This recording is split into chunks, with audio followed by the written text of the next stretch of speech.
ኢየሱስ ክርስቶስ ጎይታ እዩ ኢየሱስ ክርስቶስ ጎይታ እዩ ሰዓትኩም ቡሩኻት ኢኹም ደቂ አምላኽ ኢኹም እንታይ ዝብል ክንርኢና እግዚአብሔር ኩሉ ግዜ ቃል ይዝልኽ ካብ መጀመርቱ ቃል ይልኽ ቃሉ ሊኢኹ ፈወሶም ይብለናምሽ ካብ ጎዳ ጉዶም ከዓ አናገፎም ይብለና ኢየሱስ ክርስቶስ ጎይታ እዩ ስለዚህ ኩሉ ግዜ እግዚአብሔር ቃል ይዝልኽ ወይ ከአኒ ናቱ ቃል ሐቂ እዩ ሕጂ ቃል ክልእኽ ከሎ ኩሉ ግዜ ካብ መሰረቱ እግዚአብሔር ብቃልዩ ንሰብ እንታይ ዝገብሮ ዝዛረቦ ማለት ቃሉ ሊኢኹ እዩ ዝዛረቦ ስለዚህ ቃል ክመጽእ ከሎ እቲ ቃል ሐቂ ስለ ዝኾነ ነቲ ኣብ ደገ ዘሎ ሓሶት ንምእላይ ዝመጽእ ማለት ወይ ከዓ ነቲ ኣብ ደገ ዘሎ ሓሶት ንምቕታል ዝመጽእ ማለት ምክንያቱ ካብኡ ዝመጽእ ቃል እንታይ እዩ ሐቂ እዩ ሕጂ ዝተፈላለዩ ከኣኒ ሐቂ ዘይኮነ ግን ከም ሐቂ ዝተቀበልካዮ ክኸውን ይኽእል ወይ እውን ኣብ ደገ ትሪኦ ናይ ጸላኢ ነገር ግን ኣሎ ማለት እዩ ነዚ ሕጂ እንታይ ድመጽእ ቃል ኣምላኽ መጽእ ቃል ሐቂ መጽእ ነቲ ሓሶት እንታይ ገብሮ ይኣልዮ ማለት እዩ ስለዚህ ሐቂ ክትፈልጥዋ ኢኹም ሐቂ ከዓ እንታይ ክተውጻኩም እያ ሓራ ክተውጻኩም ኢየሱስ ክርስቶስ ጎይታ እዩ ስለዚህ ምክንያት ቃል ኣምላኽ ምምጻእ ኩሉ ግዜ ገለ ነገር ሓራ ንምውጻእ ማለት እዩ ሓራ ንምውጻእ ክንብል ከለና ሕጂ ኩሉ ግዜ ሓራ ዝወጽእ ኣካል ተዳሎ ኮይኑ ዝቕተል ኣካል ካሎ ማለት እዩ ምክንያቱ ትሒዝካ ዘሎ መን እዩ ሓራ ይኮንካን ዘብለካ ዘሎ እኮ ጸላኢ ሒዝካ ስለ ዘሎ እዩ ወይ ጸላኢ ትሓልፍኒ ካብለካ ኣሎ ዝተፈላለዩ ይኸውን ይኽእል እቲ ምክንያታት ግን ሓራ ክትወጽእ ከለኻ ሽዑ ዝቕተል ኣካል ኣሎ ንስኻ ድማ ትሓልፍ ወይ ከዓ ነፃ ትኸውን ማለት ኢየሱስ ክርስቶስ ጎይታ እዩ ስለዚ ኩሉ ግዜ ቃል ኣምላኽ ውሒዱ ወይ ቃል ኣምላኽ ኣብ ቀዳማይ ሳሙኤል ዘሎ ቃልሲ ቀዳማይ ሳሙኤል 3:1 ጥራይ አንበለይ ሞ ባንጅመር ምሽን ኢየሱስ ከንብበ ቀዳማይ ሳሙኤል ምዕራፍ 3:1 ሳሙኤል ተቆልዓ ድማ ኣብ ቅድሚ ኤሊን እግዚአብሔር ያገልግል ነበረ በታ ጊዜቲያ ከዓ ቃል እግዚአብሔር ውሒዱ ነበረ ራእይውን ብዙሕ አይነበረን ኢየሱስ ክርስቶስ ጎይታ እዩ ኣብዚ ጊዜ እንታይ ይብለና ኣሎ ቃል እግዚአብሔር ውሒዱ ነይሩ ራእይውን ብዙሕ አይነበረን ማለት ኢየሱስ ክርስቶስ ጎይታ እዩ ስለዚህ ሁሉ ግዜ ቃል እግዚአብሔር ክበዝሕ ከሎ እንታይ ይበዝሕ ማለት ምርአይ ይበዝሕ ማለት ሐቂ ይበዝሕ ማለት ቃል እግዚአብሔር ክውሕድ ከሎ ከኣኒ ምርአይ የለን ክንብል ከለና ጸላኢ እንታይ ይኸውን ኣሎ ማለት እዩ ጸላኢ በርቲዑ ኣሎ ማለት እዩ ቃል ኣምላኽ ውሒዱ እንድሕር ኮይኑ እንታይ እዩ ቃል ኣምላኽ ውሒዱ ማለት መሰረቱ ከመይ ቃል ኣምላኽ እንድሕር እግዚአብሔር ቃል ኣምላኽ ኩሉ ግዜ ኮይኑ ዝልእኽ ኮይኑ ሲ እንታይ ከመይ ገይሩ ውሒዱ እንድሕር ኢልና ቃል ኣምላኽ ንእግዚአብሔር ዝርድኡ ሰባት ስለዚ የለዉ ማለት እዩ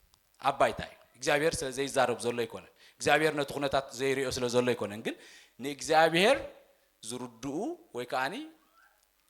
ነፃ ዝኾኑ ሳሙኤል የገልግል ነይሩ ይብለና ኣሎ ብዚ ቅድሚኡ መን እዩ ነይሩ ገልጋል ድሕርና ኤሊ እዩ ስለዚ ድኻም ናይ ኤሊ ንቃል ኣምላኽ እንታይ ገይርዎ ክውሕድ ገይርዎ ማለት እዩ ምርኣይ ከዓ ውሒዱ ማለት እዩ ስለዚ ሳሙኤል ዝመጻሉ ምክንያት እንተዳ ርኢናዮ ኩሉ ግዜ ነዚ ነገር እዚ ካብ ፍልስጤማውያን እስራኤላውያን እንታይ ክገብር ነፃ ከውፅእ ማለት እዩ ነፃ ከውፅእ ቤናይ ነፃ ዘውፅኦም በቃል ኣምላኽ ስለዚ ንኣምላኽ ዝርድኦ ሰብ ይደሊ ማለት እዩ ኣምላኽ ስለዚ ቃል በዚሑ ክንብል እንተዳ ኮይና ራእይ በዚሑ ክንብል እንተዳ ኮይና ጸላኢ ደኺሙ ክንብል እንተዳ ኮይና ንኣምላኽ ዝርድኡ ዝኽእሉ ደቂ ኣምላኽ በዚሖም ማለት እዩ ብኻልእ መንገዲ ቃል ኣምላኽ ውሒዱ እንተይልና ከኣኒ ንኣምላኽ ክርድኡ ዝኽእሉ ሰባት እንታይ ኮይኖም ኣለዉ የለውን ማለት ኢየሱስ ክርስቶስ ጎይታ እዩ ኢየሱስ ክርስቶስ ጎይታ እዩ ስለዚ ብዜና እንታይና ንርኢ ቃል እንተዳ ውሒዱ ኩሉ ግዜ ኔክስት ምስዓር ኣሎ ብድሕሪኡ ምምራኽ ኣሎ ማለት እዩ ኣብዚ ደቂ እስራኤል እንተሕሪእናዮ በቃ ብጸላእቶም እንታይ ኮይኖም ተሳዒሮም መጨረሽቱ እውን ታቦቱን ተማሪኹ ማለት እዩ ስለዚ ጸላኢኻ ዝብርትዕ መዓሲ እንድሕሪልና ቃል ዝወሓደ ራእይ ምስተሳእነ ማለት ኢየሱስ ክርስቶስ ጎይታ እዩ እግዚአብሔር ኣባይታ እንታይ የድልዮ ሰብ የድልዮ ንዕኡ ክሰምዖ ዝኽእል ክርድኦ ዝኽእል ነቲ ቃል ሓቂ ከምፅኦ ዝኽእል ሰብ የድልዮ ካብ መጀመርቱ ማለት እዩ ስለዚ እዩ መን ዘምፅኦ ዘሎ ሳሙኤል ዘምፅኦ ዘሎ ማለት እዩ ስቂሉ ይኮነን ዘምፅኦ ዘሎ ግን ቃል ውሒዱሎ ራእይ ውሒዱሎ ጸላኢ ይስዕር ኣሎ ስለዚ እንታይ ክመጽእ ኣሎ ሳሙኤል ክመጽእ ነይርዎ ማለት እዩ ንዕኦም ሓራ ዘውፅእ ሳሙኤል ክመጽእ ነይርዎ ማለት ኢየሱስ ክርስቶስ ጎይታ እዩ ስለዚ ዝኾነ ሓዱሽ ፍልጠት እዚ ቃል እዚ እንታይ እዩ ትቃል حدش قال انت دامصيو حدش فلطت ማለት ዝኾነ ይኹን حدش ፍልጠት ወይ ከአኒ ካብ እግዚአብሔር እንተ ቃል መጽዩ አፍቲ ቃል ደሎ መንፈስ ሐቂ حدش ነገር ናይ መስራሕ ክእለት አሎ حدش ነገር ክገብር ይዝመጽ ካብ እግዚአብሔር መጽዩ حدش ነገር ክገብር ይዝመጽ ኩሉ ግዜ ማለት ኢየሱስ ጎይታይ እቲ ቃል ክመጽ ሆለኻኒ እቲ አንጻር ናይ ተቃል ዝኾነ ናይ ጸላእ መንፈስ ከልኪልካ ዘሎ ኾውን ይኽእል ካልእ ኾውን ይኽእል ከአኒ አውቶማቲክ ይዝመውት አብና እግዚአብሔር አሰራርሓ ቆሚ እግዚአብሔር ሓደ ቃል እንደዳና ባኻሊ ይኹ ሓደ መንፈስ እንደዳና ባኻሊ ይኹ አውቶማቲካሊ ስኻነት ነቲ አንጻር ዝኾነ መንፈስ ጸላኢ ሲዒርካ ይኸዘልኻ ማለት ወይ ካ ተቆትለሉ ቃል ይናባኻ መጽ ይደሎ ኢየሱስ ጎይ ተቆትለሉ መንፈስ ይመጽ ይደሎ ማለት ስለዚህ ዝኾነ حدش ነገር ብምንታይ ይስራሕ እንድሕሪልና በሐዱሽ ዝኾነ መንፈስ ወይ ካ በሐዱሽ ዝኾነ ናይ እግዚአብሔር ቃል እዩ ሓሶስ ዝሰዓር ማለት ኢየሱስ ጎይታይ ስለዚህ እንታይ ኢልና ኣለና ኩሉ ግዜ حدش ቃል ዝመጽእ ነፃ ኸውጽ ይዝመጽእ ንገለ ኸኣኒ ክሕልፍ ይዝመጽእ ስለዚህ ቀዳማይ ሳሙኤል 17:47 መንበለ ቀዳማይ መጽሐፍ ሳሙኤል ምዕራፍ 17:47 እቲ ውግእሲ ናይ እግዚአብሔር እሞ እግዚአብሔር ብሰይፍን ብኹናትን ከም ዘይኮነ ዘድሕን ብዘላ ዛ ማሕበር እዚኣ ምእንቲ ክትፈልጥ ንሱ ኣንዓኻትኩም ኣብ ኢድና ክህበና እዩ ኢየሱስ ክርስቶስ ጎይታይ እቲ ውግእ ናይ መን ይብሎ ኣሎ ናይ እግዚአብሔር እምበር ናይ ምንታይ ኣይኮነን ብሰይፍን ብኹናትን ከም ዘይኮነሲ ዘድሕንሲ ብዘላ ዛ ማሕበር እዚኣ ምእንቲ ክትፈልጥ ንሱ ንዓኻትኩም ኣብ ኢድና ሂብና ኢልዎም ዳዊት ክሳብ 49 አንብብ ካለዳ ሳሙኤል ቀዳማይ መጽሐፍ ሳሙኤል ምዕራፍ 17 ካብ 47 ክሳብ 49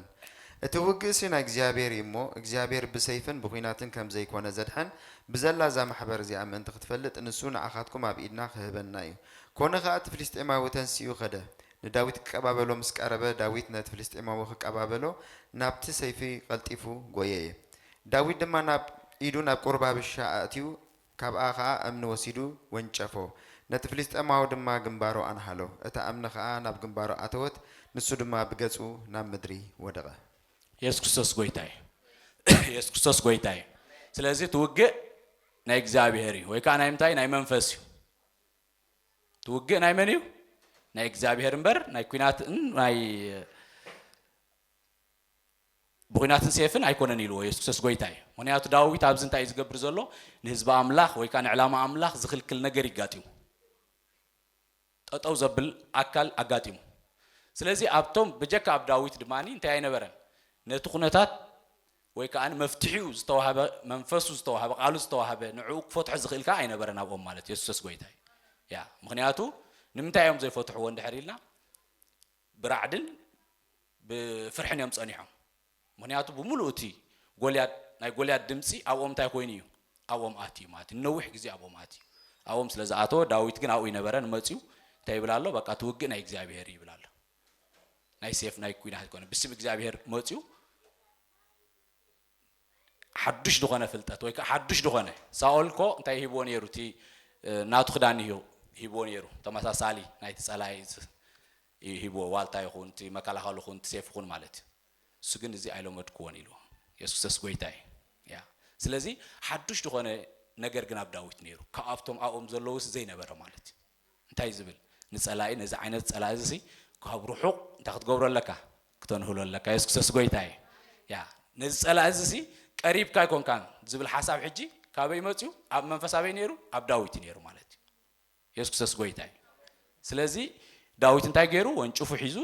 ሓሙሽተ እምኒ ልዒሉ ኸኣኒ ወርዊሩ ኸንህሎ ኸሎ ንሪኦ ማለት ኢየሱስ ክርስቶስ ጎይታይ ያ ስለዚ ንሕና ኻ ደቂ ኣምላኽ ኢና ሕጂ ቃል ተዋሂብና እዩ እዚ ቃል እዚ ፐርፐዝሊ ሓደ ነገር ክዕሪ ዝመፅእ ዘሎ በቃ ሕጂ እዛ ቃል እዚኣ ኣብ ዳዊት ዝነበረ መንፈስ ዝመፀ መንፈስ ንዖም ናይ ምስጋር መንፈስ እዩ የሳግሮም እዩ ዘሎ ሓደ ፓርት መንፈስ እዩ ሓደ ሓቂ መፅዩ ኩሎም ግን ሓቂ ዝመስሎም ዝነበረ ጎልያድ ዝበሃል ኣሎ ዓቢ በቃ ኣብዚ ምሕላፍ ዝበሃል የለን ገለ ዝብል ሓቂ እዩ ነይሩ ንዳዊት ግን እንታይ ኣይኮነን እሱ ሓቂ ይኮነን ማለት እዩ ምክንያቱ ዳዊት ኣብ ጉስነት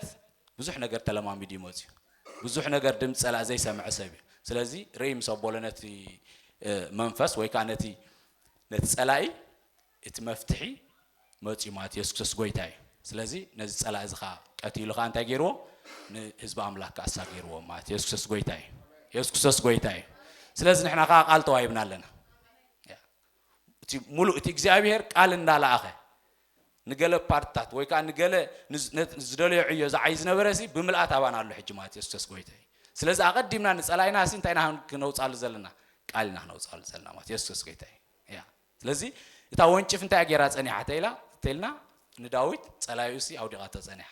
ስለዚ ቃልካሲ ንጸላይካ ከውድቕ ኣለዎ ኣቀዲምካ ስደዶ ሓሊፉ ክጸንሐካ ኣሎ ሓይሊ ጸላይካስ ኣዳኺሙ ክጸንሕ ኣሎ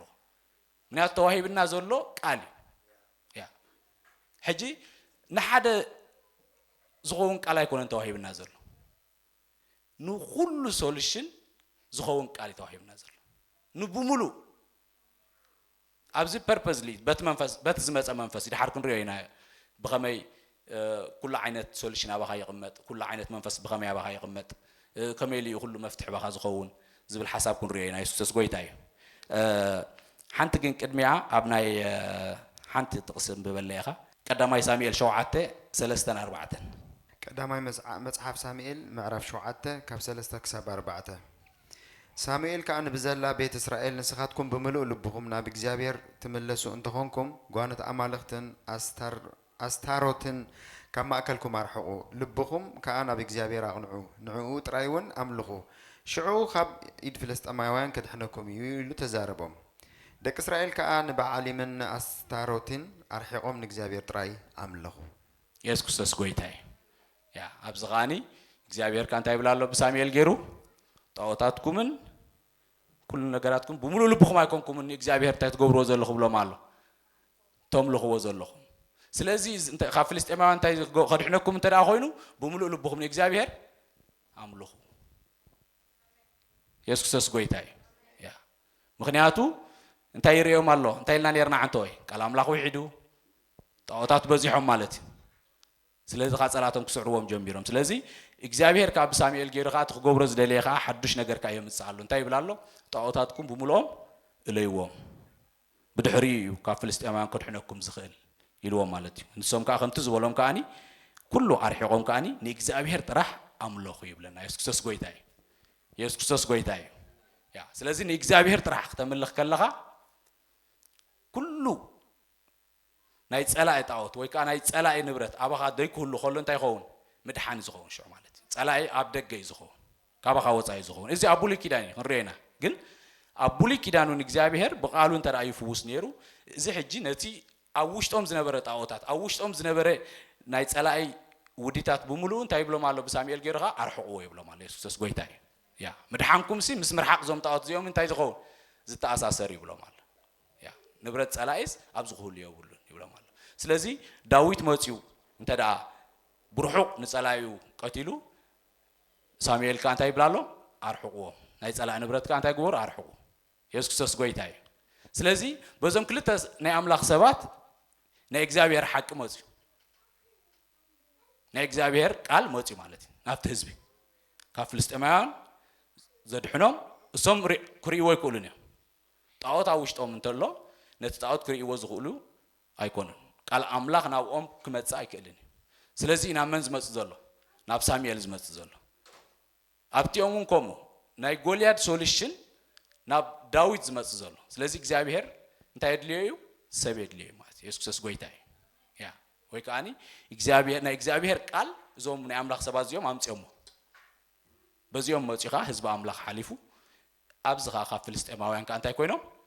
ሓራ ኮይኖም ማለት ኢየሱስ ክርስቶስ ጎይታ እዩ ኢየሱስ ክርስቶስ ጎይታ እዩ ኢየሱስ ክርስቶስ ጎይታ እዩ ስለዚ ኣብዚ እንታይ ኢና ንርዳእ እንድሕር ኢልና ናይ እግዚአብሔር ሓሳብ እንታይ እዩ ኣብ መወዳእቱ እንታይ እዩ ኣብ ደቂ ኣምላኽ ከመይ ዝደሊ እግዚአብሔር እንታይ ዝደሊ ኩላትና ቃል ኣምላኽ ዘይውሕደና ራእይ ዘይውሕደና ክንከውን እዩ ዝደሊ ኢየሱስ ክርስቶስ ጎይታ እዩ እቲ ናይ ኦልቲሜት ሓሳብ ናይ ኣምላኽ እሱ እዩ ምክንያቱ ቃል ኣምላኽ ውሒዱ ራእይ ከም ዝኾይኑ ብዝተወሰኑ ሰባት ቃል ኣምላኽ መፅኡ ክንብል ከለና ኣብዚ ሕጂ ኣብ ብሉይ ኪዳን እዩ ኣብ ብሉይ ኪዳን እዩ ኣብ ሓድሽ ኪዳን ግን ሓሳብ ኣምላኽ ግን ኩሉ ሰብ ብርሃን ኮይኑ ክመላለስ እዩ ማለት ኢየሱስ ክርስቶስ ጎይታ እዩ ያ ኩሉ ሰብ ንእግዚአብሔር ندمص أملاخ زسمع بقى قال زي وحده منفس أملاخ زي وحده سوليوشن زي وحده نخل نجار كفتح زخيل كوينو كقربيو تيناتو حساب مات يسكسس قويتاي يا مهنياتو كاب منفوسي انتاي زمتصينا حدش نجار زمتص كاب منفوسي حدش نجار كل جزء كاب منفوسي زوتص كاب كلا يوتصني قال حق مسمصه يتقال حقي افتي حق زلو منفس يو نتي حسوت زوال عمات يسكسس قويتاي يا سلازي يسكسس كل حدش نيرنا يسكسس كل زغورس حدش نير نفرساويان نجلسي أزيو حدشيو مخنياتو نتاي نيرو سو حقيو كله بيديو سلازي سوم كاز فولطقا حقيو سوم زفولطقاني قال بارتناي تقاليو سلازي بقى ببعل مفواسي نعوم حدش سجن ببعل كفوس كم زلوا انتي اللو حد منفس اللو ويكا እግዚአብሔር ይዘሎ ስለዚህ ሳቶም ንምንታይ በዓል ዳፈውስ ዳ ደቅ መዛሙርት እንድሕር ሸዊት ቅንጥብለው ከመገሮም ካብ ሕግ ወፃ ኮይኖም ኩሉ ነገር ሓድሽ ነይሩ ኣብ ኢየሱስ ክርስቶስ ማለት ምክንያቱ ስንታይ ኣይኮነን ብሕጊ ይኮነን ዝኸይድ ኢየሱስ ክርስቶስ ጎይታ እዩ ያ ምክንያቱ ኣብ ኣምላኽ ዘሎ መንፈስ እግዚአብሔር ዝተቐበለ ሰብ ካብ ሕጊ እንታይ ዝኸውን ሓራይ ዝኸውን ኢየሱስ ክርስቶስ ጎይታ እዩ ኢየሱስ ክርስቶስ ጎይታ እዩ ያ ስለዚህ ኢኻ እንታይ ይገብር ነይሩ ባዕሉ በቃ ኩሉ ሓድሽ ነገር እንዳገበረ ይኸይድ ነይሩ ማለት እዩ ንኤቭሪ ፕሮብሌም ሲ ሶሉሽን ኣለዎስ ንያቱ ሓቂ ስለ ዝኾነ ማለት እዩ እንድሕር ቅድሚ ሕጂ ሓቂ መፅዩ ና ሓደ ፓርቲ ሓሶት የፍርስ ነይሩ ሕጂ ግን ተሓቂ ባዕሉ መፅኡ ዘሎ ስለዚህ ተሓቂ እንድሕር መፅዩ ኣብ ቅድሚ ጠጠው ክብል ዝኽእል ሓሶት ይኹን ኣብ ቅድሚ ጠጠው ክብል ዝኽእል ፀገም የለን ማለት ኢየሱስ ክርስቶስ ጎይታ እዩ ኢየሱስ ክርስቶስ ጎይታ እዩ ስለዚህ ቃል አምላኽ ዝውሕዳ ነብሲ ቃል አምላኽ ራእይ ዝውሕዳ ነብሲ ክንብል ከለና ዘይመተት ነብሲ እያ በኻላ ዘራርባ ናይ ገዛ ርእሳ ትነብር ዘላ ነብሲ እያ ኣብ ዝመተት ነብሲ ቃል አምላኽ ውሕዳ ኣይከልን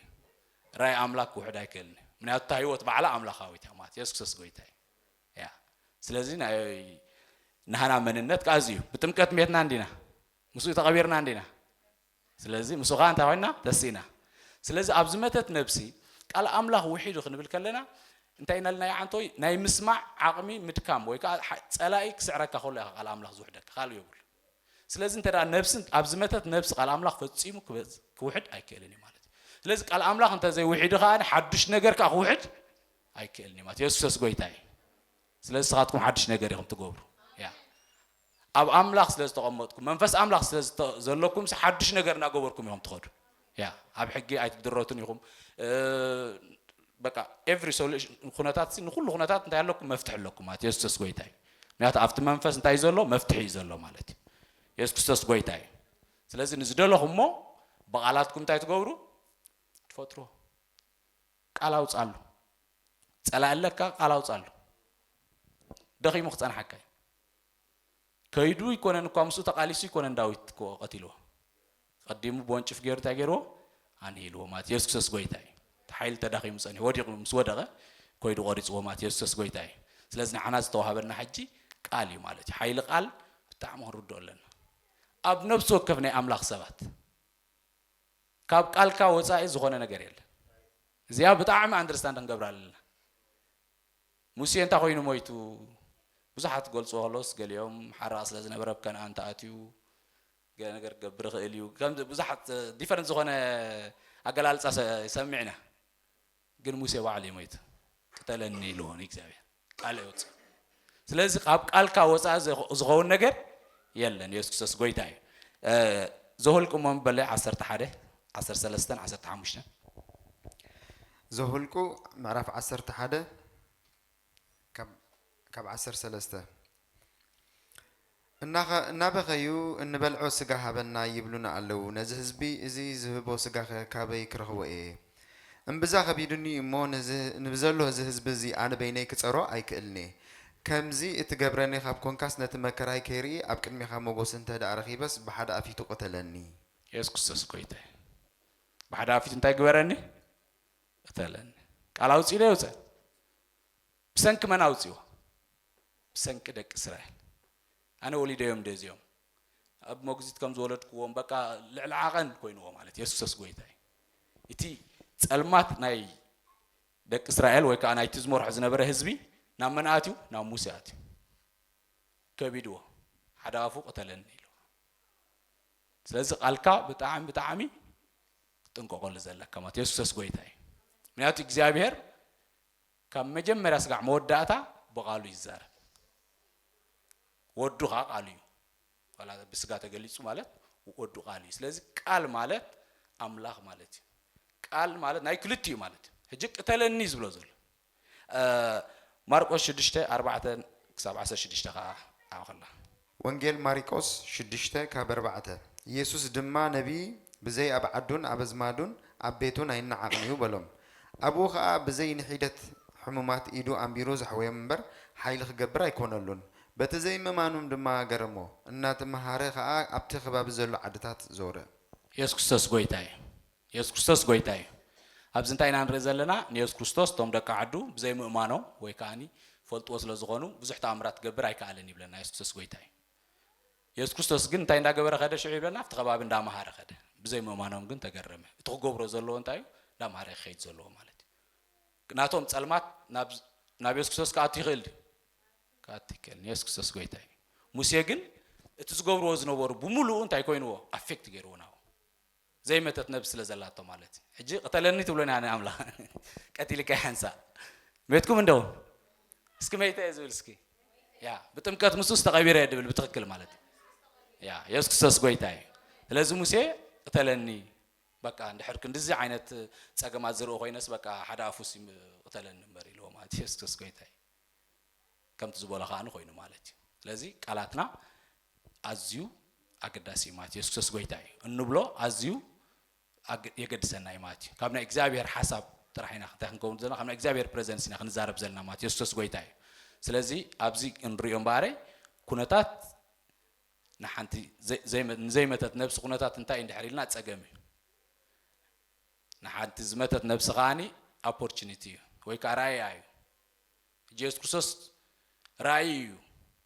ወይ ንሕና ደቂ አምላኽ ራእይና እዩ ጸልማት ናባና ኻቱ ዘይኮነ ሲራእይና እዩ ጸልማት ኣብ ሰብ እንድሕሪናሲ ንሕና ኢና እንታይ ክንገብሮ መጺና ዘለና ንዑ ክንኣልዮ መጺና ዘለና ማለት ኢየሱስ ክርስቶስ ጎይታዬ ስለዚህ ናባና ኣቱ ይኸጨንቀና ወይ ከም ሽግር ክኾነና ዘይኮነሲ ዝመተት ነብስ እንተዳኣላትካ ኮይና ንዑ ዝቕበል ነብስ ታሽሙኻ እንታይ የብልካን ማለት የለን ማለት ኢየሱስ ክርስቶስ ጎይታዬ እስኻ ኢኻ ኣብቲ ኩነታት ኣቲኻ ህይወት ትህቦ ማለት ኢየሱስ ክርስቶስ ጎይታዬ ምክንያቱ እቲ ቃል ሕጂ እቲ ህይወት ዝህብ ቃል እዚ ንብሎ ዘለና ካባኻ እዩ ዝወፅእ ማለት እዩ ኣብ ኩሎም ሪናዮ ካብ ዳዊት እንዲወፅእ ትቃል ትውግና እግዚአብሔር እዩ ተፍታሕ ካብ ዳዊት እንዲመፅእ ካብ እግዚአብሔር ራእይ ምፃ እምበር ብዳዊት ገይሩኻ ተፈፅዩ ማለት እዩ ጣዖታት ርሒቆም ካብ ፍልስጤማውያን ነፃ ክኾኑ ካብ እግዚአብሔር መፅእ ግን ብሳሙኤል ገይሩ መፅእ ማለት ኢየሱስ ክርስቶስ ጎይታዬ ስለዚ ሓሳብ ኣምላኽ ኣብዚ ሕጂ ሰዓት ካኒ ብደቁ ንደቁኻ ብሙሉእ ትቃልካ እንታይ ገይሮም ሂብዎም ማለት ኢየሱስ ክርስቶስ ጎይታዬ ስለዚ ንብሙሉእ ሶሉሽን ኢየሱስ ክርስቶስ ኩሉ እንዳገበረ ይኸይድ ነይሩ ኩሉ እንዳገበረ ይኸይድ ነይሩ ከምዚ ግበረኒ ዝበሃል ነገር ኣው የለን እንታይ ስለ ዝኾነ ናይ ሪቨር ህይወት ዝነብር ናይ ሪቨር ህይወት እንታይ ማለት እዩ ሓዱሽ ዝኾነ መንፈስ ዝመጽእ ሓዱሽ እንታይ ማለት እዩ ሓዱሽ እንድሕር ክንገልጾ ኮይና ሓዱሽ ማለት ሓደ ጽቡቕ ማለት እዩ ኣዝዩ ውሑስ ማለት እዩ ኣዝዩ ነዊሕ ከገልግለካ ዝኽእል ማለት እዩ ብብዙሕ ነገር ክትገልጾ ትኽእል ኢኻ ሓዱሽ ቢግኒን በቃ ሓዱሽ ዝውለድ ነገር ማለት እዩ ስለዚ ኣብ ኢየሱስ ክርስቶስ ሓዱሽ ዝኾነ ናይ ኣቦ መንፈስ እዩ ዘሎ ስለዚ ኣብቲ ሓዱሽ ዝኾነ መንፈስ ቅተለኒ ኩስቶ ከምዚ ገይርኒ ዝበሃል ነገር የለን ተሓሳብ ኣይመጽእን እዩ ምክንያቱ ኣብ ሪቨር እዩ ዘሎ እዚኻ ዝመተት ነብሲኣ ትመጽእ ማለት እዩ እቲ ሪቨር ንብሎ ዘለና እንታይ እዩ ንብሎ እንተራይልና እቲ ኣብቲ ኣቐዲምና ቃል እግዚአብሔር ውሒዱ ነበረ ንብሎ ዘለናስ ኣብዝኻ በዚሑ ማለት ኣብቲ ውሒዱ ንእግዚአብሔር ዝሰምዖ ሰብ ሳይኑ ኣብዝኻኒ ንእግዚአብሔር ካ እንታይ ኮይኑ ከም ሪቨር ካኒ እግዚአብሔር ካ ከም ድላይ ካ ይዛረባሎ ብኢየሱስ ክርስቶስ ገይር ካኒ ናብ ምድር ካ እንታይ ኮይኑ ወፂኡ ማለት እዩ ስለዚ ማይ ናብ ወይኒ ኣብ ደቂቕ ተቐይሩ 40 ዓመት ዝሓመመ ተስዩ ኩሉ ነገር ዘይነበረ ሓድሽ ነገር ሽዑ ኮይኑ ማለት እዩ ሓድሽ ነገር ይገብር ነይሩ ስለዚህ ተሓድሽ ዝገብር ዝነበረ መን እንድሕልካ ተሓድሽ ዝኾነ መንፈስ ያ ቶም ፈሪሳውያን ይጻናተው ነይሮም ተጌጋ ኾን ረኽበሉ ነኾን ፈልጥ ረኽቡ ማለት በቃ እዚያስ ጌጋ ክትከውን ዘለዋ ንምንታይ ይፈልጥዮም ሕጊ ይፈልጥዮም ኢየሱስ ክርስቶስ ኮይልዎም ሙሴስ እንታይ ከምዝ ንኻህናት ጥራሕ ዝፍቀድ ዝነበረ ከም ዝበልዐስ ኣይትፈልጥ እንደኹም ኢልዎምሽ ኣብ ብሉይ ኪዳን ከማን ሙሴ ረኺብዎ ነቲ መንፈስ ማለት ኩሉ ሰብ ካብኡ ተበሊዑ እንታይ ከም ዝኾነ ዝፈልጥ ነይሩ ሕጊ እዩ ሕጊስ ዋላ ጳውሎስ ካ እንታይ ኢሉ ሕጊሲ ነቶም ኣብ ትሕቲ ሕጊ ዘለዉ ከም ዝኾነ ንፈልጥ ኢና ኢሉ ኢየሱስ ክርስቶስ ጎይታ ስለዚህ ዝኾም ኣብ ትሕቲ መንፈስ ኢኹም ዘለኹም ያ ንሕናስ መንፈስ እግዚኣብሔርና ተቐቢልና ማለት እዩ ስለዚህ ናይ ሪቨር ህይወት ኢና ክንነብር ዘለና ማለት እዩ ሓድሽ ዝኾነ ህይወት ኢና ክንነብር ዘለና ማለት እዩ ሓድሽ በቃ እግዚኣብሔር ስነኑ መዓልቱ ሓድሽ ስለ ዝኾነ ሓድሽ ቃል ይመጽእ ሓድሽ ቃል ሓቂ ይመጽእ ሓድሽ መንፈስ ይሱ ንዕዮ ይዝመጽእ ዘሎ ሕጂ ኣባኻ ብምልኣት እዩ ዘሎሱ ንሓደ ነገር ክተሳግረሉ ይኮነን ዝመጽእ ዘሎ ኣብ ብሉይ ኪዳን ንሓደ ነገር ክተሳግረሉ እዩ ዝመጽእ ንፐርፐዝ ዝመጽእ ቃል ኣምላኽ እዩ ዝመጽእ ሕጂ ግን ትቃልሲ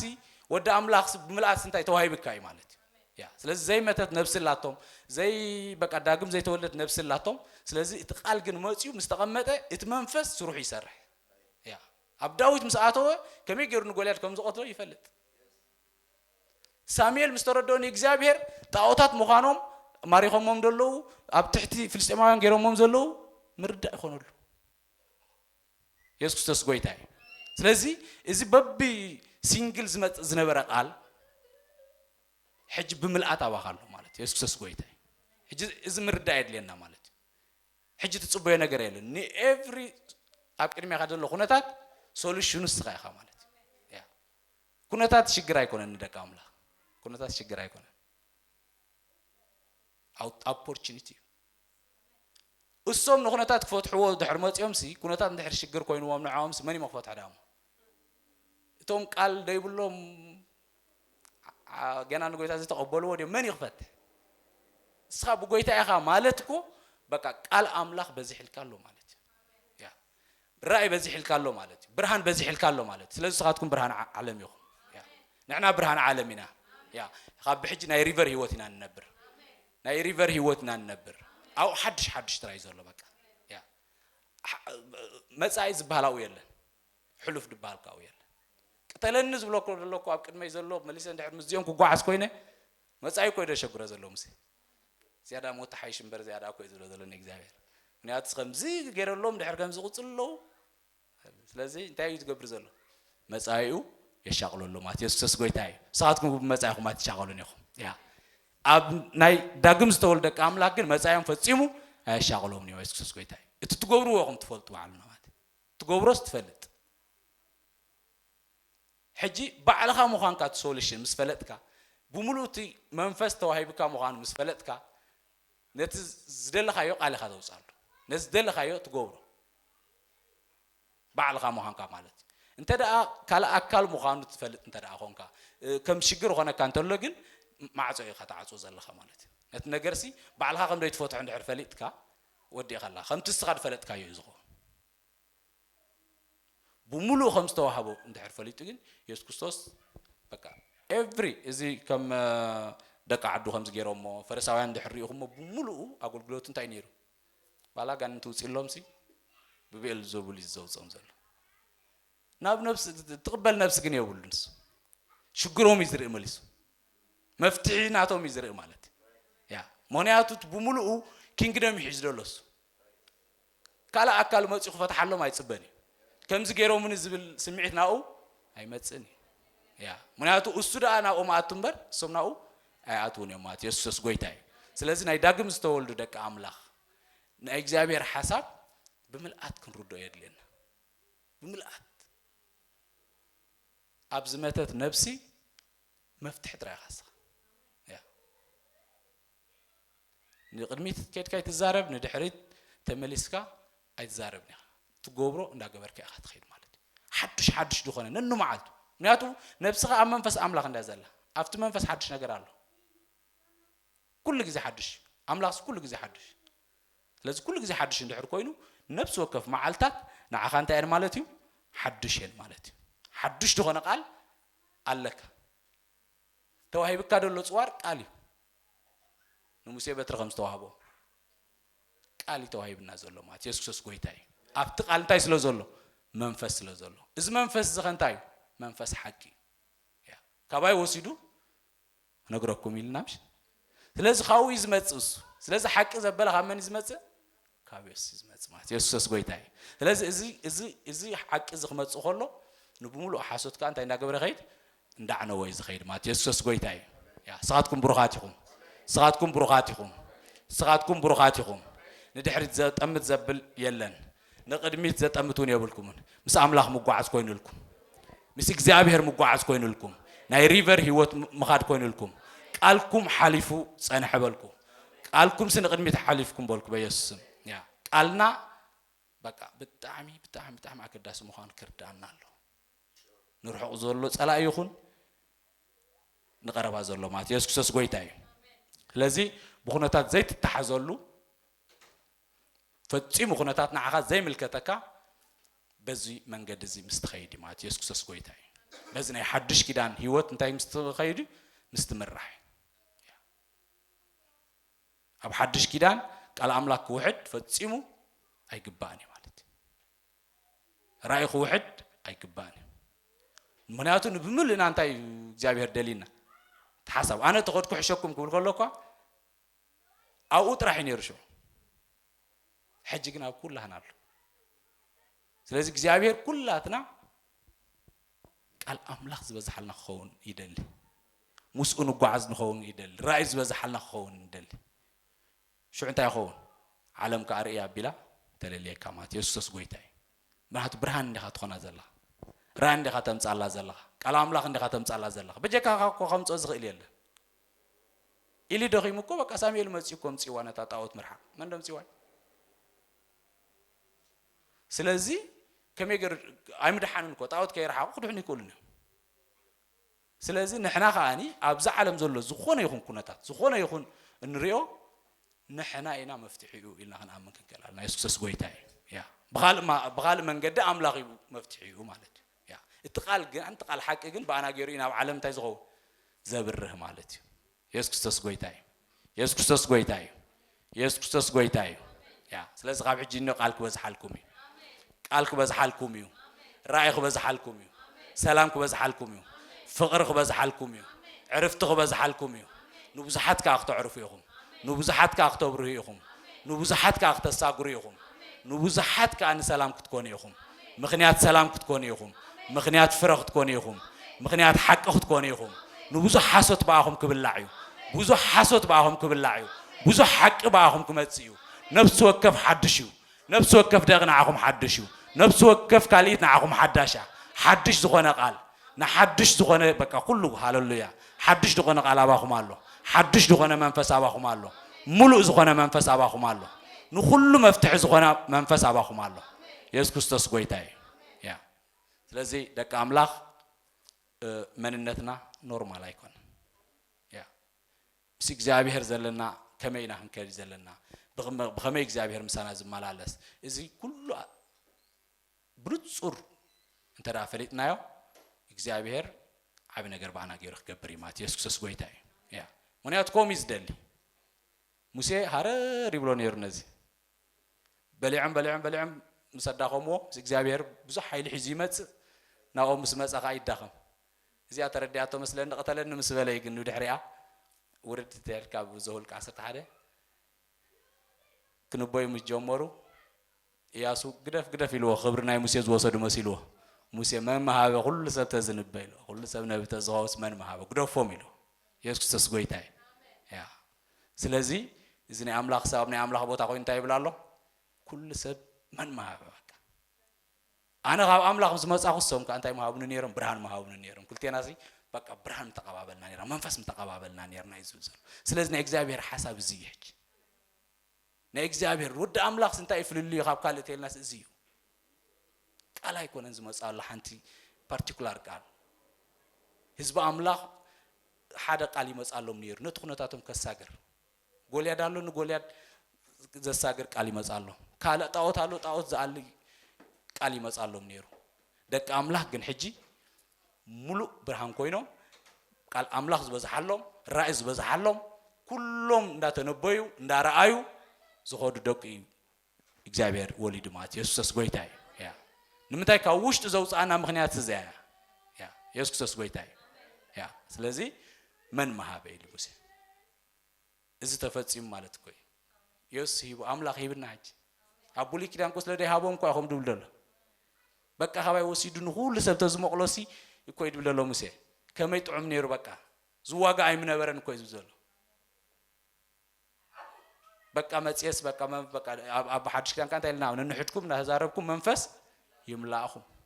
ያ ስለዚ ኣነ ብርሃን ሒዘ መጽእ ሳይሞን ሓዊ ብርሃን ሒዙ መጽእ ተኽለ ሓዊ ብርሃን ሒዙ መጽእ ናታ ሓዊ ብርሃን ሒዙ መጽእ ካባይ ሶም ብርሃን ይቕበሉ ካብኦም ከዓ ኣነ እንታይ ይቕበል ብርሃን ይቕበል ንምንታይ እሳቶም ቃል ዝበዛሓሎም ብርሃን ዘለዎም እዮም ኣነ ቃል ዝበዛሓለ ብርሃን ዘለኒ ስለዚ እንታይ ኢና ንቃበልና ብርሃን ኣብ መንጎ እንታይ የለን ጸልማት ዝበሃል የለን ማለት ኢየሱስ ጎይታይ ኢየሱስ ክርስቶስ ጎይታይ በኢየሱስም በዚህ ባረኸኩም ኣለኹ ቃል ክበዛሓልኩም ይባረኸኩም ኣለኹ ቃል ክበዛሓልኩም ይባረኸኩም ኣለኹ ናይ ሪቨር ህይወት ክኾነልኩም ይባረኸኩም ኣለኹ ነን መዓልቲ ሓድሽ ዝኾነ ቃል ነን መዓልቲ ሓድሽ ዝኾነ መፍትሒ ነን መዓልቲ ሓድሽ ዝኾነ ሓይሊ ሓድሽ ዝኾነ ፍቕሪ በዚህ ባረኸኩም ኣለኹ በዚህ ባረኸኩም ኣለኹ ንሕዋትኩም ሃሌሉያ መንፈስ ተማቕሉ ሓይሊ ተማቕሉ ፍቕሪ ተማቕሉ ዕረፍቲ ተማቕሉ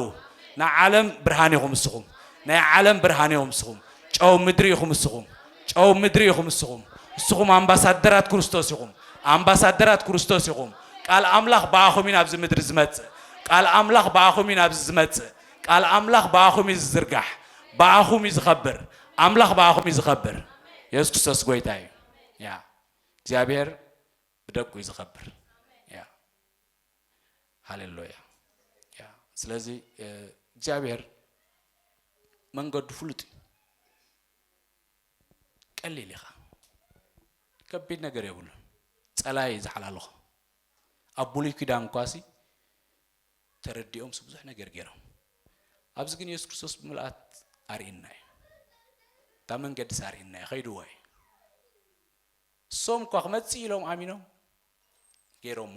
ንሕና ግን ብድሕሪት ኢና ዘለና መጽኡ ኣርኢና ኢና ዘለና ማለት ኣብ ናይ ምሕረት ዘመን ኢና ዘለና ማለት ኢየሱስ ጎይታ እዩ ስለዚ ቃል ዝበዛሓልና ክኸውን ብግዲ እዩ ማለት እዩ ያ ንጸላእትና ንስዕር ክኸውን ብግዲ እዩ ያ ታቦት ተማሪኹ ሽዑ ቃል ስለ ዝወሓደ ታቦት እኮ ንሕና ኢና ሕጂ ሰብ እኮ ታቦት ሕጂ ኣብ ዘመን እዚ ታቦት ተማሪኹ እኳ እዩ ዘሎ ንኢየሱስ ክርስቶስ ዘይኮነት ነብሲ እኮ ተማሪኻ እያ ዘላ ንኢየሱስ ክርስቶስ ተማሪኻ ዘላ ባኻ ትፍታሕ ያ ንሙሩኻት ምምላስ እኮ ኢሉ ንሙሩኻት ምምላስ ስለዚ ንሙሩኻት ትመልሶም ንስኻ ኢኻ ማለት ኢየሱስ ጎይታ እዩ ያ ስለዚ መንነትና ንሙሩኻት ዝመልስ ንዝተወፅዑ ሓራ ዘውፅእ ንዝተማረኹ በቃ ዝተማረኸ ማለት ኣብ ትሕቲ ጸላኢ ዘሎ ሳሙኤል ይወፅ ይርእዎ ነፃ ውፅዎም እምበር ባዕሎም ወፅዮም ድዮም ካብቲ ጣዖት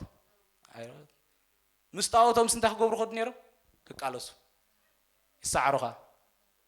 እንታይ እቲ ምክንያት ዘስዕሮም ዘሎ ክፈልጥዎ ኣይክእሉን እዮም ሓራ ዝኾነ ሳሙኤል ግን መፅዩ ጣዖታትኩም ኣርሕቑ ክድሕኑ ትኾንኮን ካብ ፍልስጥኤም ኢሎ ምስ ጎልያድ ሓደ ዓይነት ክዳን ለቢሶም ነዋርሕ ኣብ ሓንቲ ጎቦ ፍርቂ ፍርቂ ኮይኖም ተፋቲጦም ዳዊት ግን መፅዩ መፍትሒኡ ይኮነን ሓድሽ መንፈስ ኣለና ነይልዎም ማለት ኢየሱስ ጎይታ እዩ ሓድሽ ሓሳብ ካብ ኣምላኽ ኣለና ነይልዎም ማለት ስለዚ ተኣሲሩ ዘሎ ዝተፈትሐ እዩ ዝተኣሰረ ዝፈትሖ ያ ዘይሰዓርካዮ መንፈስ ክትሪኦውን ኣይትኽእልን ኢኻ ስለዚ ክሪእዎ ይከኣሉ እምበር ክትሰዓር ኢልካ ትዋጋእ ትኸይዳ ኣይትኸይድና እኮ ትሰዓር ኢልካ ኣይትኸይድና ግን ሒዝካ ዘሎ ዘስዕረካ ዘሎ ምክንያት ከይፈለጥካ ግን ተኣሲርካ ስለ ዘለኻ ናብኡ ትኸይድ ማለት እዩ ስለዚ ስኻትኩም ነፃ ዝኾንኩም ደቂ ኣምላኽ ኢኹም ሎማዓንቲ ዝባርኸኩም ብቓል ብዝሕየ በኢየሱስ ስም بحدش دخانه منفس بقى بناي ريفر زخانه هيوت بقى كونتات زي حزو هيوت بقى ناي كل ملس زخانه هيوت بقى ناي زخلو مفتح زخانه نخلو بفتنة تقبر نخلو مفتحيهم السقوم صغاتكم مفتحيهم فوسيهم እግዚአብሔር አባሆም ይደሎ መንፈስ እግዚአብሔር አባኹም ይዘሎ አፍቲ መንፈስ ካ ኩሉ አይነት ሐድሽ ነገር አለ በኢየሱስም በዚህ ባረከኩም አለሁ ሐድሽ ነገር በምግባር ይባረከኩም አለሁ ያ ሐድሽ ነገር ካብ ሐድሽ መንፈስ ኢየሱስ ክርስቶስ ጎይታይ ኢየሱስ ክርስቶስ ጎይታይ ያ ስለዚህ አባና ንዓለም ሒዝዋ ዘሎ ክፈትሕ ዝኽእል ዓቕሚ ወይ መንፈስ እግዚአብሔር አለ ንእግዚአብሔር ቀሊል ትሪኦ ዶ ይትሕቶ ክትሪኦ ኻ እንታይ ክበዝሓልካ ኣሎ ይብላሎ ቃል ክበዝሓልካ ኣሎ ቃል እንተበዚሑ እንታይ ሒዝዎ ዘሎ ንዓለም እንታይ ይኸ መፍትሒዩ መፍትሒዮም እኳ ምርኣይ ሲኢኖም መንበር ጎልያድ እኮ ይርእይዎ ኣሎ መፍትሒዩ ግን ኣብኦም ኣይነበረን ትንዑ ዝኸውን መንፈስ ግን ኣብ ዳዊት ነይሩ ሳቶም ይርእይዎ መንበር መፍትሒዩ ክፈልጥዎ ፈፂሞም ኣይኮኑን ኢየሱስ ክርስቶስ ጎይታ እዩ ፖለቲከኛታት ብዝመሰሎም ንዓለም መርሕዋ ኣለዉ እቲ ሽግር ርእይዎ መፍትሒዩ ካበይ መፅእ ኣሎ ግን ክፈልጥዎ ኣይክእሉን እዮም ንስኻ ግን ዓቕሚ ኣለካ ንዑ ክትሪኦ ያ ዓይንኻ ተኸፊቱሲ ንዑ ክትፈትሖስ ዓቕሚ ኣለካ ማለት እዩ ኣምላክካስ ዓቢ ስለ ዝኾነ ማለት እዩ ኣምላኽናስ ዓቢ ስለ ዝኾነ ንኹሉ ዝገበረ ኣምላኽ ስለ ዝኾነ ማለት እዩ ንዑ ዝሰኣኖ ዝበሃል ዝጨንቆ ዝበሃል የለን ኢየሱስ ክርስቶስ ጎይታ እዩ ስለዚ እንታይ እዩ እንድሕር ኢልና ጣዖት ተዳርሒቑ ቃል ኣምላኽ ይበዝሕ ቃል ኣምላኽ ይበዝሕ ንጹር ናይ ኣምላኽ መንገዲ ቃል ኣምላኽ ተበዚሑ ራእይ ይበዝሕ ራእይ ተበዚሑ ብርሃን ይበዝሕ ብርሃን ተበዚሑ መፍትሕ ይበዝሕ መፍትሕ ተበዚሑ ሽግር ይውሕድ ጸላእ ሰዓር ኢየሱስ ክርስቶስ ጎይታ እዩ ስለዚ ምውራስ ክኾነልና እዩ ዝዓመት እዚ ንብዙሓት ምውራስ ክኾነልና እዩ ንብዙሓት ዝተማረኹ ምምላስ ክኾነልና እዩ ምምላስ ክኾነልና እዩ ናህና ራእይና ምዃኑ ፈሊጥና ስለ ዘለና ማለት እዩ ናህና ራእይ እዩ ንምሩኻት ምምላስ ናህና ራእይ እዩ ኢየሱስ ክርስቶስ ጎይታ እዩ ያ ናህና ስራሕ እዩ ያ ናህና ኩነታት ሽግር ኣይኮነን ጸልማት ኣለዎ ዓለም ሽግር ኣይኮነን ናህና ኦፖርቹኒቲ ንዑ ኢና መፂና ዘለና ማለት ኢየሱስ ክርስቶስ ጎይታ እዩ ያ መፂና ዘለናሲ ንዑ ክንፈትሕ ኢና ኣብ ገዛ ርእስና እውን ብዙሕ ግዜ ዘጥፍእ የብልና ንምንታይ ሓደ ወዲ ኣምላኽ ብዙሕ ክቡር ነገር እዩ ዘሎ ብዙሕ ክቡር ቃል ኣምላኽ ማለት ሓንቲ ቃል ኣምላኽ ንባዕላ ክብርቲ እያ ኢየሱስ ጎይታ እዩ ምስ በልካስ ድሕንካ ሓንቲ ቃል ተድሕን ዘገርም ኣምላኽ እኳ እዚ ያ ኢየሱስ ጎይታ እዩ ስለ ዝበልካ ምስ ተኣመንካን ምስ መስከርካን እንታይ ትኸብ ትድሕን ስለዚ ቃል ኣምላኽ ማለት ኖርማል ኣይኮነን ቃል ኣምላኽ ማለት በቃ ዓቢ ኣምላኽ ባዕሉ ማለት እዩ መላኽ እዩ ስለዚ ተዋሂብና ዘሎ ስልጣን ተዋሂብና ዘሎ ኣጽዋር ቃልና እዩ ተቐንዲ መልእኽቲ ናይ ሎሚ ዓንቲ እግዚአብሔር ካብ መጀመርታ ብቓል እዩ ዝሰርሕ ብቓል እዩ ምሳና ዝራኸብ ቃል ይሂብና ማለት እዩ ስለዚ ቃሉ ኸኣኒ ንሓሶት ክቐትል እዩ ዝመጽእ ስለዚ ንኩሉ ሓሶት ኣብዚ ዓለም ዘሎ መቕተሊስ ኣባኻ ተዋሂብካ ኣሎ ኣብ ብሉይ ኪዳን ንኹሉ ይኮነን ተዋሂቦ ንዝሙልከቶ ነብርሃም ከውፅእ ኢላ ድሕሪ መፅያ ቃል ኣብርሃም እዩ ዝወፅእ እዚ ዝገብር ዝነበረ እግዚኣብሔር ግን ነቲ ድሓር ክኸውን ዘለዎ ኣብ ደቁ ኣብ ዓለም ሙሉእ ክኸውን ዘለዎ ኩሉ ሰብ ብርሃን ኮይኑ ክመላለስ ኩሉ ሰብ ቃል ኣምላኽ ዝበዝሓሉ ኮይኑ ክመላለስ ራእይ ዝበዝሓሉ ኮይኑ ክመላለስ ምስ ኣምላኽ ክመላለስ ናይ ሪቨር ህይወት ክመላለስ ሓዱሽ መንፈስ እናተቐበለ ምስሊ ኣምላኽ ክገልጽ እዚ ሓሳብ ኣምላኽ ነን መዓልቱ ሓዱሽ መንፈስ ወይ ከዓ ምስ ኣምላኽ ትጓዓዝ ዘለኻ ምስሊ ኣምላኽ ኢኻ ትገልጽ ዘለኻ ኣምላኽ ምስሉ እንታይ ስለ ዝኾነ ሓዱሽ ስለ ዝኾነ ነን መዓልቱ ስለዚ ኣብ መን ጠጠው ክብል ይኽእል ወላ ጠጠው ክብል ዝኽእል ሽግር የለን ኣብ ቅድሚኻ ጠጠው ክብል ዝኽእል ነገር ፈጺሙ የለን ክበጽሓካ ዝኽእል እውን ሰብ የለን እግዚአብሔር ኣይብጽሕን ያ እግዚአብሔር ኩሉ ግዜ ሓዱሽ እግዚአብሔር ኩሉ ግዜ ውሑስ እግዚአብሔር ኩሉ ግዜ ዓቢ በቃ ነፍስና ግን ንዕኡ እንታይ ክትከውና ክትግዛእ ክትከል ኣሎ እሳ ስለዘይ ተገዝአት እኮ እዩ ዝኩሉ ንሪኦ ዘለና ኣብ ብሉይ ኪዳን ቃል ኣውፅኦም ናታ ሞት እዩ ዘድሊ ዘሎ ናታ ሞት ክንብል ከለና ፈቓዳ ብምልኣት ንዕኡ ዝሃበት ካብኡ ሙሉእ ቃል ትጽበ እዛ ነፍሲ እዚኣ እንድሕር ወኒንካ ነን መዓልቱ እግዚአብሔር ሓዱሽ ነገር ከኣባኻ ይቕመጥ ኣሎ ማለት እዩ ሓዱሽ ነገር ይቕመጥ ኣሎ ማለት ሓዱሽ ሓቂ ይቕመጥ ኣሎ ማለት እዩ حق بها قمت كل خاني أبدأ قدر حسد كان تيخون الله يموت الله مالتي أبداويت مستقمت مفتحكم بك أقول يا مويت أبغى زابير مويتي مفتح متعنده مفتح زي نورهم لكن قتلنا يلم صبين يرون مالتي سلزا أبغى مفتح يزله صوم سوليشن يقوم نقول سوليشن يقوم زابير بزي مردا لو ما عند خوص عناي كل سوليشن سأبانا يزله بزي مردا مالتي أبقالنا يزله أم إزاز نفسنا يزله مالتي يسكت سقويتاي يسكت سقويتاي صاتكم برغاتكم دك أملاقكم فقريكم كاني كبرن قويتانسو